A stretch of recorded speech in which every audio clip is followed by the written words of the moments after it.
Today I'm going to show an example of using Gmsh with the Mystic Finite Element Code. And so here we have this beam cylinder.1go, which is a very simple input for Gmsh. It basically generates two cylinders, one 1 inch in diameter, one 1/2 inch in diameter, and differences them to create a hollow cylinder. And so we'll feed the geo file to Gmsh. And you can see here it's got the two cylinders with the hole in them. And we'll go to visibility. And okay, so let's look at surface 1, apply. Okay, so surface 1 is the top. And then we go over here to surface 2, apply, and surface 2 is the bottom.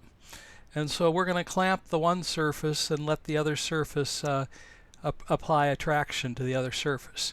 And so we'll fill in the mesh here. So we just click 3D and go back here and visibility, turn the visibility on, save. And then we'll save it out. So we export it as a mmesh and save it. And we need to save it in the version 2 as an ASCII file, and we want to save all elements. Okay. And so that's saved out the mesh from Gmsh. And so you can see here we have the Gmsh file. And what we do is we feed the Gmsh file to process Gmsh, and what that does is it takes the Gmsh file and converts it into a form that Mystic likes. So we take the input and pipe it into the other folder. And so this beam cylinder.in is the file that I just created, and it's basically a simple Mystic file, which is it reads in the nodes and the elements, and it applies the okay, so we need to open the include file, which gives the gprocess the commands needed to so the traction command here applies the traction to surface 2, and the fix curve clamps everything on surface 2. And so we'll add this to the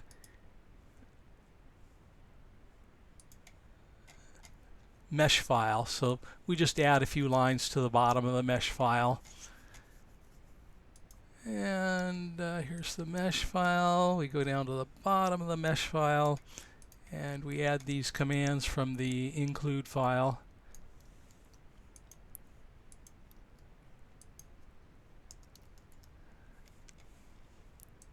Save.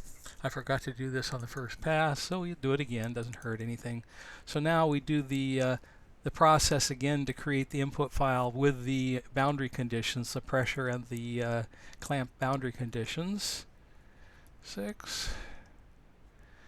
That's why it's always good to check to see if you actually happened. Okay, and now we look here and go down to the bottom, and here are the pressures. And so it's created the proper file. And one thing that we want to do before actually running it with a Mystic program is we want to run it through a bandwidth minimizer. It turns out that in this particular problem, okay,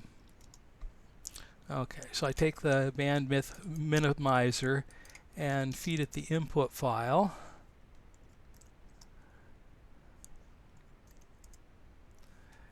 And so here's the minimizer in the input file. And the bandwidth minimizer, okay, so you can see it reduced the bandwidth from 11,451 down to 482. And let's just say it makes a little bit of difference here. We'll run it now with the Mystic program. Okay. Live. And here's the Mystic program. And beam cylinder input. And text. And the difference is that, so here we'll run it, and you can see it's picked up the data minimization file. So it tells you that it's picked up the bandwidth minimization file, and it's running the program now.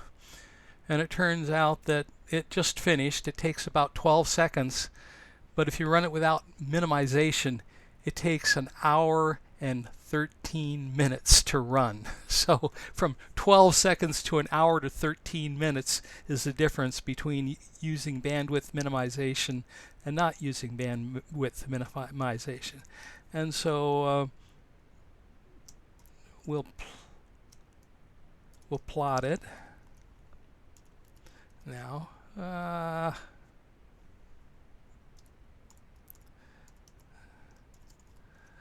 And call it Mystic Plot, and open up the file. And so there's the cylinder. And if we go into objects, we can set the magnification on the displacement. So let's try 1E4. 1E4 is more than enough. Let's try 1E3. Yeah, 1E3 is enough. Let's try 100. Render. Okay, so 100 is quite enough. And we're looking at the, currently we're looking at the X stress, and if we go to 1, so Y stress, and the Z stress. So, okay. So here we have the Z stress plotted on the hollow cylinder. Blow it up. Okay. And now we'll just go and spin the cylinder. Let's see. Okay, so we're in spin all. So you can see the